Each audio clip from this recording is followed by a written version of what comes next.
the President and I had today was a very productive meeting to reaffirm the strength of the relationship and friendship between the United States and Romania. I've said many times, including this afternoon with the President and the President's leadership, but around the world, and I will say it here, America's commitment to Article 5 is ironclad. Vice President Kamala Harris in Romania today as she continues her tour of Eastern Europe. Harris was dispatched to the region this week to reassure NATO allies of America's continued commitment to the alliance in the face of Russia's aggression in Ukraine. Of course, it wouldn't be a Kamala Harris situation without some awkward moments.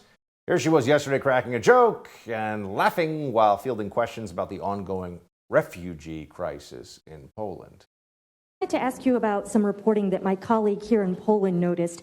He recently spoke with the mayor of the largest border town, who told him that the refugee system is essentially not set up for this, that it will collapse.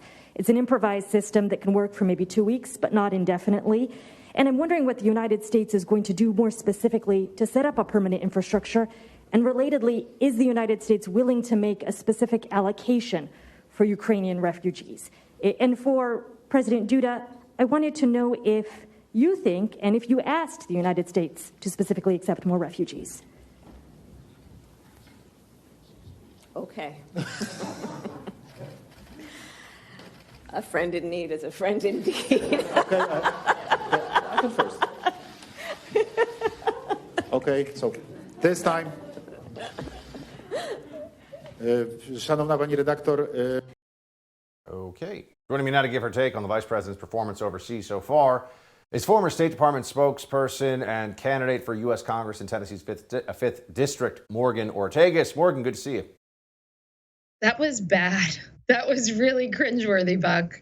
Yeah, I mean, what is the play here for the Biden administration? Kamala has just been one series of, let's be honest, optics and PR stumbles after another, whether it was on the border issues or anything else that was in her portfolio, which seems to shift after each stumble.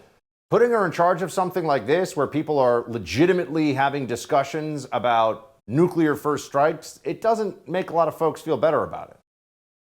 You know, she did a really great job whenever they sent her to France to buy pots and pans. And it looked like really nice pots and pans that she bought. So maybe they should stick to those sorts of things.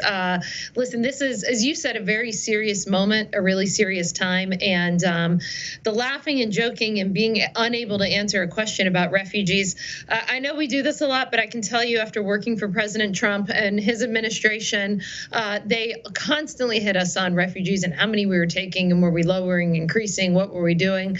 You know, we just weren't allowed to have these sorts of stumbles that the media continually seems to forgive the vice president for. And it's really serious because we're talking about a ground war in Europe, Russia invading Ukraine. And you would think that she would be more prepared this time to tackle such a serious situation, especially given the age of the current president and any vice president. They're in the situation where they're one heartbeat away from the presidency.